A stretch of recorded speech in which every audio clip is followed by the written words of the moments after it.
Keltische Musik von A bis Z. Schottenradio gehört zu mir.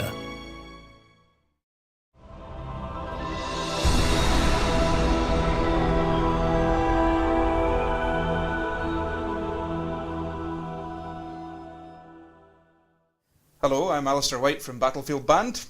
And I'm Mike Katz, also from Battlefield Band, and you're watching SCHOTTENTV.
Hello again to another edition of SCHOTTENTV and welcome to our Battlefield special today. And I'm not alone, no, the guys from the Battlefield are here. So how are you doing, guys?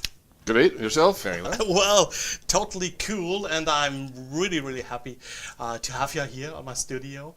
How was your journey so far? It's been great. We've been here for 2 weeks. Yeah. And we've been to Schweiz and Österreich auch. So it's Cool. European world tour. All around Bayern as well, you know. Even so, Bayern. Yeah. Oh, yeah. Very cool stuff. Well, let's talk about the Battlefield Band, and probably we should start to talk about the history of the Battlefield Band. When did you found the band? When did the band start to be on stage? Yeah, the band started coincidentally the year I was born. So I wasn't there at the time. I don't think. No, it's Brian McNeil and Alan Reid and a few others started the band when they were at university in 1969, I believe. So, and at that time there wasn't very much Scottish music being played in that form. There was the Tannahill Weavers, I believe, were around, and maybe a couple others, but it was very new, so they were kind of breaking new ground, and they were looking a lot to the bands that were coming out of Ireland at the time, like the Bothy Band, and they saw them taking Irish traditional music and making it a more accessible format for a concert setting rather than just being for dancing or being in a house. Aye. And that went right throughout Europe. I'm sure it was the same here. It certainly was in Brittany and in other parts of Europe, and it's as a way for young people to sort of express their identity. And so anyway, the band started then, and it's changed a wee bit over the years. So Alistair and I have been playing together in the band for 15 years or so. I've been in the band for 19 years. Oh, okay, So, which is longer than some bands have actually been playing for. Absolutely. Well, Battlefield Band, why did the guys name the band Battlefield Band? It's a suburb of Glasgow. Battlefield is, in fact, it's incorporated into Glasgow, Greater Glasgow now. But it was named after the Battle of Langside, all to do with Mary Queen of Scots and all the nonsense she brought with her. But Brian McNeil lived in Battlefield, so that's the only reason. They just needed a name.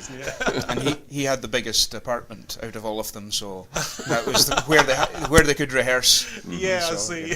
So it's just like calling it the. Well, of course, over the years, the sound of the band changed a lot. And how would you explain the special sound of the Battlefield Band now? Well, now I think it's probably it's us. Me and Alistair on the special sound. Just great. It's just brilliant.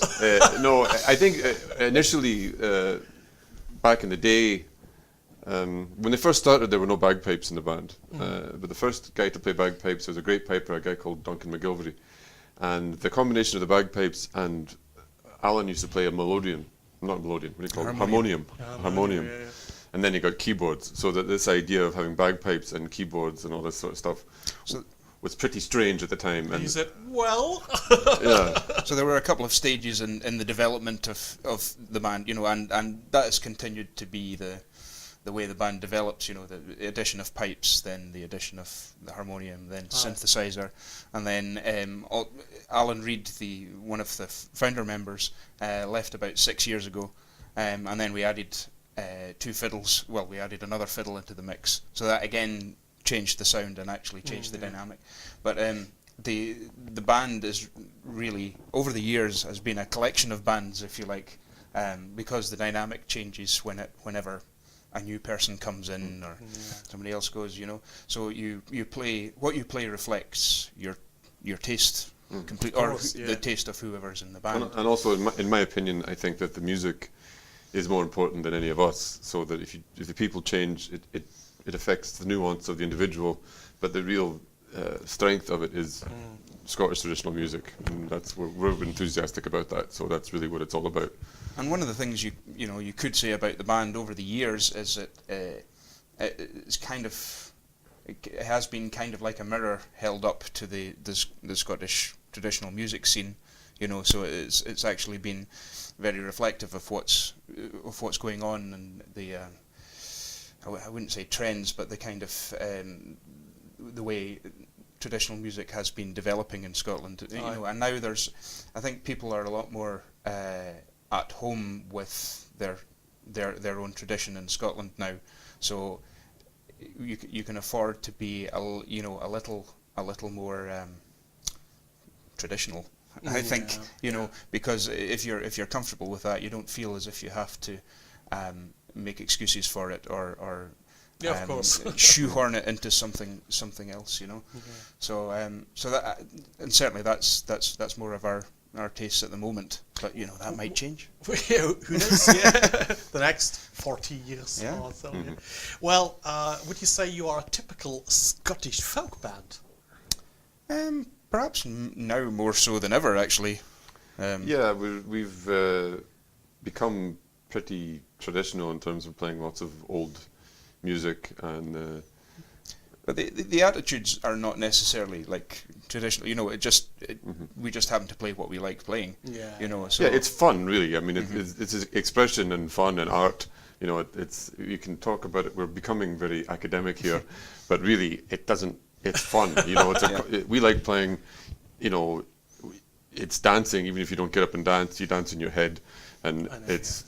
You know, have a good time. I'm dancing in my head right now. Dancing in my head right now. So it's, you know, it really is the expression of the country. And this is a wine region. I always explain it as terroir. It's the same thing as wine. Is that the music is just an expression of the soil. You know, the same as the wine is an expression of the soil. Yeah, I know. So what do you try to transfer to the audience while you are on stage? Give them lots of wine. And everything's fine. Just drink. Drink. After that, you will really enjoy it. It's good for you. It's amazing how much we improve with the addition of stuff. But you try and communicate what you like about the music as best you can to the audience, and I think that's well. So far, I know it works well. Yes, so far so good. You know, and you want people to have a good time, so you make sure you present it in a coherent way wherever possible, and make sure people, you know, you present it in such a way that the people can get maximum enjoyment out of it. And convey the enthusiasm that we have for it, because the music, and any music is the same, because you come to Germany, and I don't speak very good German, so I can't have complicated conversations with people, but if you play music and you're sincere, and they can have an insight into what you're thinking, and they don't have to like it, but they can at least they have an idea what you're thinking and what you feel and everything like that. So it's art. It's the same as art. You know, it doesn't have to be explained. Yeah, that's true. And anyway, music is an international language, and probably we should watch a video. Because we talk about music, so we should show the music. Sure. Yeah? Okay, and now watch the video, the Battlefield Band live on stage. And after a wee while, we will be back here on SCHOTTENTV.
Hello again, here on SCHOTTENTV. This is the Battlefield special, and the guys from the Battlefield band are my guests tonight. Hopefully you still feel well at the studio. Mm-hmm. Yeah, feeling great. Great stuff, great stuff. Well, why did you start to be a musician actually? Well, all about the money. It's all about the money. Or lack of it. No. But no, it's something, you know, it's something you do, and it's something you are, and it's what you have to be. You know, it's for me. It was always something I was going to do, When did you start actually to be? When I was 6 or 7. Okay. I started off, and I was lucky to be born and brought up in an area that's full of music, and it has a very, very strong regional style. And there was music in my family as well. In fact, I'm from the Isle of Lewis, which is right behind you over there on the map. Indeed, yeah. So Outer Hebrides, huh? Yes, the Outer Hebrides up there. So that's a very strong regional style, and things have changed a lot, even in 15 years or so, since the 15 years since I've left the island and things. But when I go back, it's a lot more normal for people to play this kind of music, or traditional music. That said, when I was growing up, the Hebrides were one of the few parts of Scotland that it was still quite normal and still a part of life, and something that people identified with. That you maybe couldn't say that of other parts of Scotland, but so I was quite lucky to be born into that and to be exposed to it. So if you have been exposed to it like that and see it up close and so strong and vividly, then you can't help but let it manifest itself in your later life, Yeah, cool. And how's the life as a piper? And what's about the neighbours? I can't hear them. I don't hear them complaining. Well, thankfully I live in a flat, and the guy downstairs is a piano player, so everybody's cool. It's okay where I live. So I mean, for me, this opportunity to play this kind of music, as opposed to maybe being in a pipe band or playing in competitions and all that kind of thing, is important, because I think that bagpipe music is a great music, and this way of presenting it is to me more exciting and more interesting. Having interplay with the other musicians and trying to show how great the music is, rather than just being locked away in a competition room or something like that. So that's kind of what motivates me to play. When did you start to play? I started playing when I was 10 years old. Oh, yeah. And to answer your previous question, playing music is like, I can't imagine not doing it. It's something like it's like smoking. People can't stop smoking. It's like you have to be playing something all the time, whether it's a guitar or. It drives me crazy if I don't have an instrument for like a week or something. If I go on holiday and there's no instruments, it's. Yeah, I see. How important is the Scottish heritage for you, or to be a Scot? Well, my heritage isn't Scottish, so that's just where I live. But I mean, the heritage is the culture, Okay. So I mean, all countries, this one included, is full of people coming and going, and no more so than at the moment. So the thing that's important about to get back to the wine thing is actually the culture of the country. So that culture is always changing, and it was changing. In fact, our most recent record is all about the Irish and Scottish movement of these people over the centuries, and that's what made the two cultures what they are, which is a related culture that's very multifaceted. And that's the same in Germany, it's the same in Poland and Uzbekistan, or anywhere you want to pick. So that's really the importance of it, is the richness of that culture, which is the identity of those people, any people. You often wish that people in Scotland could see the reception that their music and their culture gets abroad. Mike mentioned the countries that we've played in and experienced playing to people in, and I think that's the Burns line, to see ourselves as others see us. That's quite an important thing, and I wish sometimes that the population at large in Scotland could see the reception that their music, their culture, which belongs to them and belongs to us, and belongs to us. This is your stuff, and look, people love it, and they'll love it for a reason, because it's great and it's an amazingly rich and vibrant culture. You're from Scotland, and especially from the Outer Hebrides. So tell us how it is to be born in the Outer Hebrides, because this is really not a strange place, a special place, I would say. Yeah, it is a strange place. No, it's strange sounds probably not nice, you know. I love it, you know. Yeah, me too. You know, and I, you know, I always will. I've got a great affection for where I was born and brought up. My mother and father aren't from there, but they moved up there a fair bit before I was born. My mother's from Iona, a bit further down, just off the coast of Mull. Very amazing island, actually. Yeah. My father's from Erskine, so they both kind of they moved up and had me, and they stopped at me. They, you know, enough. Yeah, I was proved enough. So, but it was a great place to grow up, actually, because we were right out in the country, and you know the sea's right there, the beach is right there, and you can run about, and also, you know, this is the case with a lot of remote places that you know, the culture and musical life is a very strong and immediate thing. So that was the case there. You know, Lewis and the Outer Hebrides is full of Gaelic song. You know, it has an amazing piping tradition. All of the Western Isles has an amazing piping tradition. So actually playing the fiddle was kind of odd. Not a lot of people did that. But I had an uncle who played the fiddle, and I liked the look of it, and I wanted to play the double bass. So, but I was very small and it was very big, so it's never going to work. So I got into playing the fiddle, and when you're in that musical scene, you just pick up what you can, and it comes out, you know. Yeah, and then the magic starts. Hopefully. Well, we should watch another video, and I really like your passion when you talk about the Outer Hebrides and all the traditional stuff. That is exactly what our audience love to hear, love to watch. So watch this video, the Battlefield Band live on stage here on SCHOTTENTV. Shitevriker zwoelig harop bielen, shivriker zwoelig meer in mo. Drikkers aan de noezel harop bielen, shivriker je boel in de groene kop.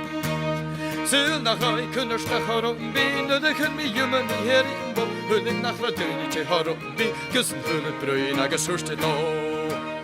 Shitevriker zwoelig harop bielen, shivriker zwoelig meer in bo. Drikkers aan de noezel harop bielen, shivriker je boel in de groene kop. Shitevriker zwoelig harop bielen, shivriker zwoelig meer in bo. Drikkers aan de noezel harop bielen, shivriker je boel in de groene kop.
again here on SCHOTTENTV. Welcome to the Battlefield special again. I'm Basil Wolfrhine, and these two guys are member of the legendary Battlefield band. So let's talk about your latest album, and tell me all the situations. Why did you produce it, and do you have a favorite on it? The record's called Beg and Borrow, and the motivation behind it was to try to explore the links between Ireland and Scotland musically. There's been a long history.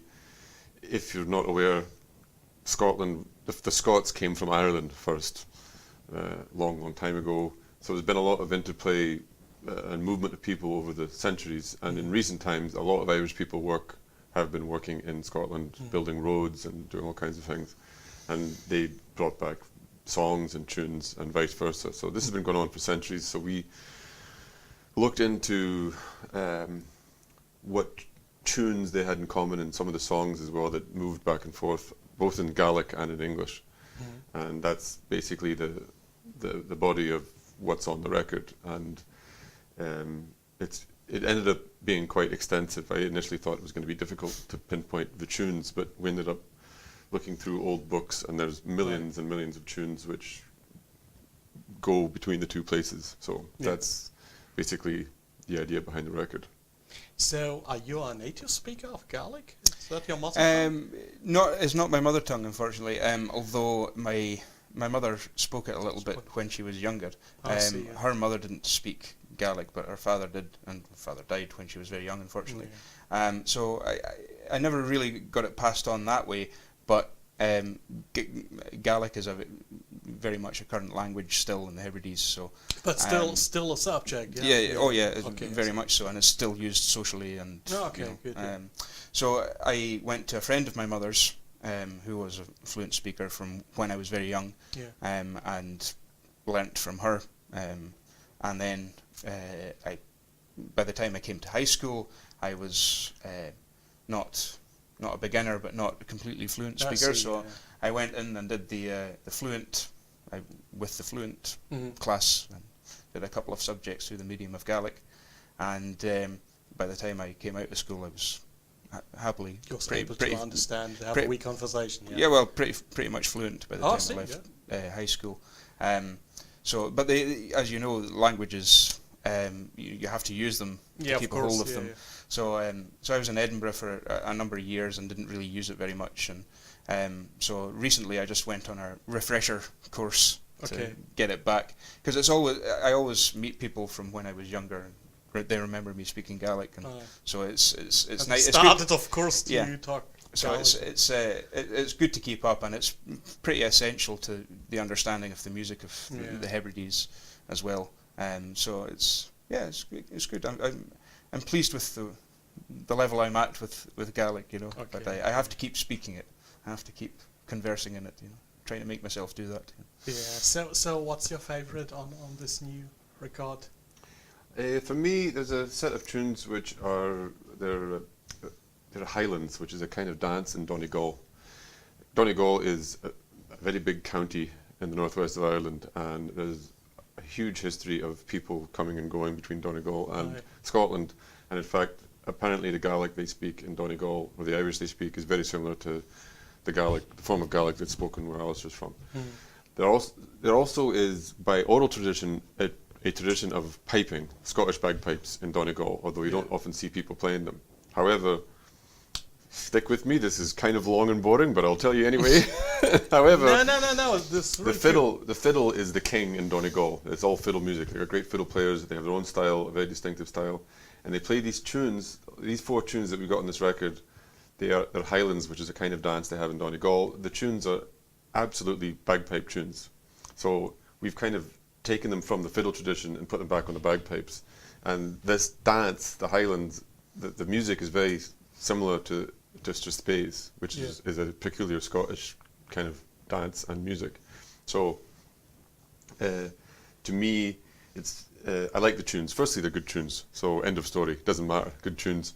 But to me, it's very interesting because it sort of hints that there's a whole wealth of bagpipe music that is existing in the ether around Donegal fiddle playing. that as a piper we can extract from them and make our own thing richer. So that's the thing I like about it. And you played that on the small pipe or on the great high Big pipes. The big pipes, yeah. See, yeah. And how's the life for you to cope with a proper piper? It's great. I mean, I used to play the pipes when I was a bit younger, and I still love pipe music. I still listen to pipe music all the time. And actually, on the west coast of Scotland and the west coast and the islands, our repertoire is pretty much based on pipe music, and our style, our whole style is based on the music of the pipes. So for me, it's completely natural to play with Mike, and I love playing with the pipes. I just need to get my fiddle loud enough, so that requires a bit of amplification or really digging in. But no, it's great, and it makes a lot of sense, because you on the fiddle you try and replicate. As Mike was saying there, the culture often goes by dominant instruments. So the pipes are very much the dominant instrument on the west coast, on the west of Scotland. So all the other instruments and even the singing follow that. So and that informs the whole style. So it's a perfect fit for me playing with the Highland pipes. Yeah, and it works well. To me, this is really a new battlefield band against probably the early times. Right. It's really a huge difference. And of course, we talk about different persons. And as you explained earlier. Yeah, the new album is available, of course, on your website. So where can we find your website? It's www.battlefieldband, all one word, .co.uk. Also available from Temple Records, our record company website, www.templerecords.co.uk. Yeah, and you can just read it here. It's a kind of magic, And yes, just for that, the guys probably not now, because now we want to watch another video. And it's always a pleasure to see the Battlefield Band live on stage. If you ever have the chance to see the guys live on stage, do it, because don't forget, even musicians have to pay bills. So this is the support you can do to your favorite band, the Battlefield Band, here on Schotten TV.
again here on SCHOTTENTV. I'm Basil Wolfrhine, and this is the Battlefield Band. 2 members of the Battlefield Band. Meanwhile, you are live on stage with 4 musicians, right? Yeah. Mm-hmm. Yeah. So I always ask my guests this question: if every man has a mission, what is your mission on this planet?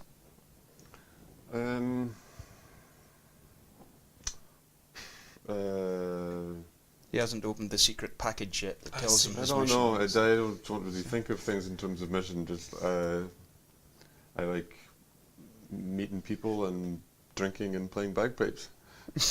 Not drinking bagpipes, but yeah, I'm pretty much sure everybody understood. Yeah. no, I think that's a pretty good mission. Yeah, it is. Experience the culture of different people, and you're joking about money, and musicians don't make any money really unless you're very famous. But for us, we're fortunate that we tour around and we do meet people. We meet people like you, or people that promoters, and people in all over the world, and we're not so famous that we're stuck in a tour bus or whatever it is, So to me, I've been doing it for 20 odd years, and it's very interesting. It's like some kind of social work or something, so that you are exposed, and equally having to live with different people in the band. You're exposed to different ideas and the way that people behave, so that when you come across these things in your professional life or in your normal life, it's like, all right, okay, it's a philosophical thing. You understand people because you're exposed to their behaviors. Right. So that's real knowledge. I think it was Socrates or somebody was the boy that went around and talked to everybody. That was his, Yeah, cool. And your mission? It's just to live a nice life, play music I like, and I'm good at, and be happy as I can. Yeah. Very simple. I don't ask much. Sounds good. Sounds good. You have not to change the world to be a good guy. Nice pair of boots, a tweed jacket. Aye. Change your shirt out again. And I'm happy. Yeah. Well, let's talk about the audience. Do you ever notice a difference between probably a German audience or, I don't know, Chinese people? I don't know. Is there a difference? It was quite interesting. We did play in China once, and what got a response was quite interesting. The faster stuff that always gets a response in Germany and America and Scotland, England, that didn't really get so much of a response in China, and we were kind of panicking. We didn't know what to do. And then the kind of slower, more melodic, kind of flowing stuff got a really big applause. So it was absolutely backwards. So we had to rethink the whole set. Okay, I see. Finish off with a nice, slow, melodic number, whereas normally would be kind of going, But actually, there are small differences, cultural differences. Like some, in some countries, English people are pretty reserved. They don't make lots of noise. Yeah. German people are more effusive. Yeah. But actually, that's a small differences. Most people, if they listen to the music, are interested. You do communicate something to them, and they do like. If they don't like it, they'll just leave or whatever. But it is really.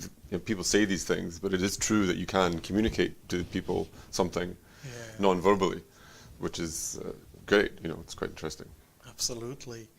Well, one of our slogans is "Welcome to your Celtic family," and I mean that music-wise, of course. Do you ever met your Celtic family on this planet? And I mean not, of course, in the Outer Hebrides. I mean probably in America or Germany. Do you notice there's a community of people who do love the Scottish and Irish or the Celtic heritage and all the traditions, and they live that and they adore you and stuff like that? Do you ever notice that? All around the world, I think it comes back to what I was saying about being able to see yourself as others see you. You go around the world and you do notice that people, when you tell them you're from Scotland, never mind if they know you're in a band or play music or anything, but they know you're from Scotland. The reaction is always a very positive one. Why? Scottish people tend to get on with people quite well, and they're quite sociable, and it's the same for Irish people around the world. They're, they like to engage with people, and it's and the culture they have of speaking to people and socializing in a certain way, and being quite open, usually, and quite friendly, that gets you very far, I think. And then you add music into the mix, and this, strange, unique music from the outer fringes of Europe. It really does capture a lot of people's imagination all around the world. Whether you're of Scottish heritage or Irish heritage or whatever, you can just like them. It's okay to just like the music as well. Anyway, why do you think Irish or Scottish folk is such successful worldwide? Why this special music style? That's a good question. I don't know. I mean, I think possibly it's because there's so many people have had to leave Scotland and Ireland and emigrate to all of these places. So there are little bits of Scottish people in everybody, even if they don't want it to be. And that's one possibility. It's also musically, definitely Irish music was a big part of a lot of American music. So, and then American music is so everywhere, so that you kind of, that way of putting music together is pretty normal for even pop music and rock music. It's kind of based on the same musical thing that they had a long time ago in Scotland and in Ireland. So that's maybe another reason. Also, like Alistair was talking about Scotland and Ireland, it's much easier to be popular if you're a funny little country that doesn't have a very good football team, isn't taking anybody over and all that kind of stuff. It's much easier than it is for like the Americans or the Russians, And anyway, we have whiskey and kilts exactly. and pipes and stuff. All of it. Even Nessie. All this stuff is great stuff. The whiskey is a very good point. What Alistair was saying is very true. People at home don't realize that whiskey is an amazing drink. Whiskey. There's all these different kinds of whiskey. It's more diverse than cognac. And people all over the world clamour to, go into any bar in Switzerland and they've got all kinds of single malts everywhere, and they're selling, tons of it, and it's that's really true. Gallons, Amazing, it's it's a really big. To think that a tiny island, pretty much like Islay, is responsible for such diversity, and a very unique taste, of course. But I mean that's just one island. One island. That's one area.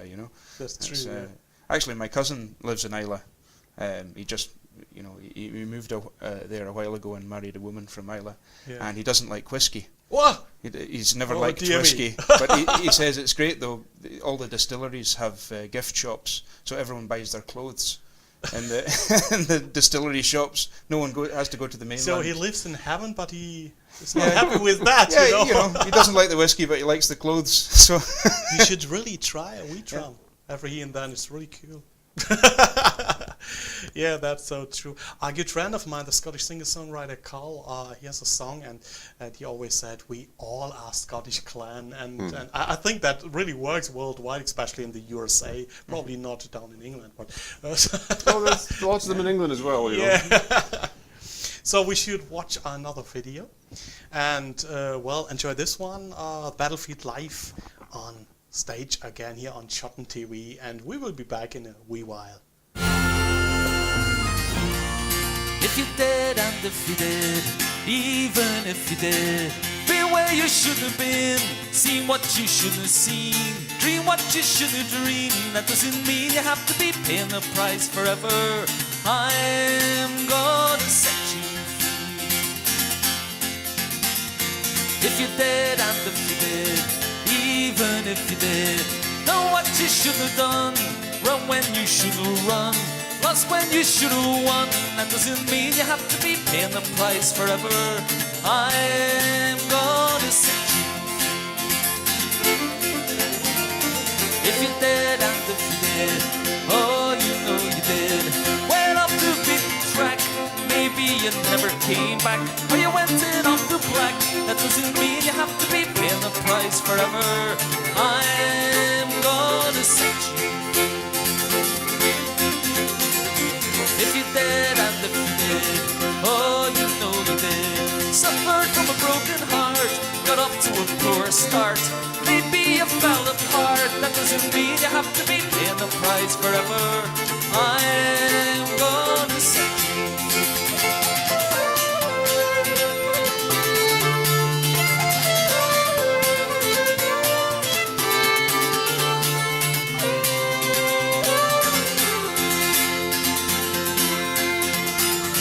If you did and if you did, even if you did, know what you should've known, show what you should've shown, throw what you should've thrown. That doesn't mean you have to be paying the price forever.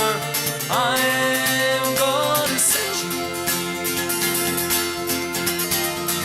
if you did and if you did, even if you did, be where you should have been, see what you should have seen, dream what you should have dreamed. That doesn't mean you have to be paying the price forever. I'm gonna set you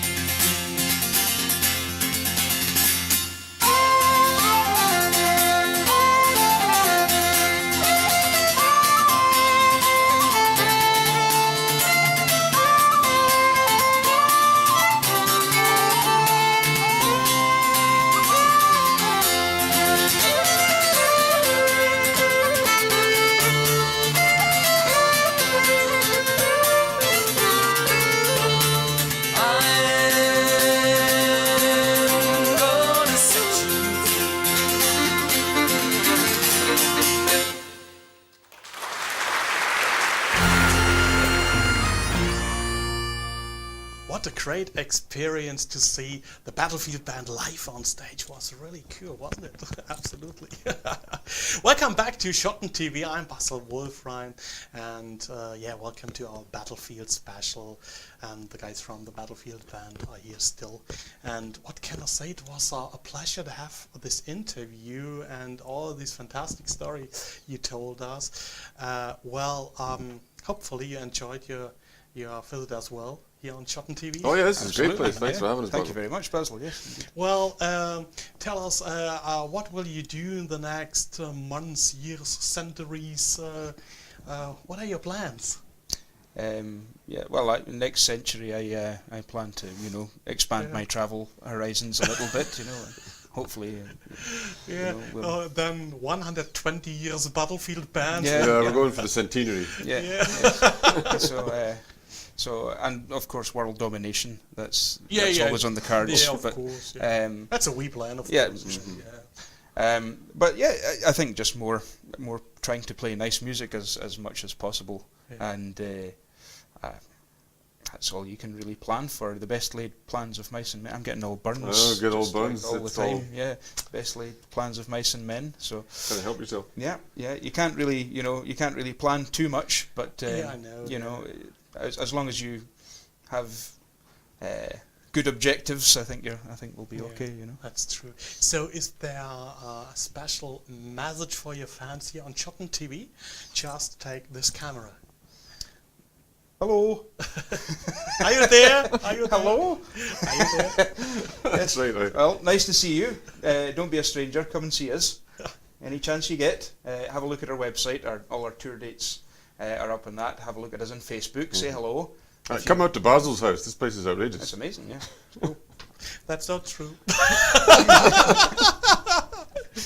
Well, thank you. It was really great, and yeah, keep up doing whatever you want to do, because it's really brilliant. Thank you, Basil. Thanks very much. It was great having you. Cheers. Well, that was another edition of SCHOTTENTV, the Battlefield special, and hopefully you will be there. You will tune into our next show. So enjoy yourself, and anyway, life is too short to be upset. Keep your chin up, and all will be fine. See you very, very soon.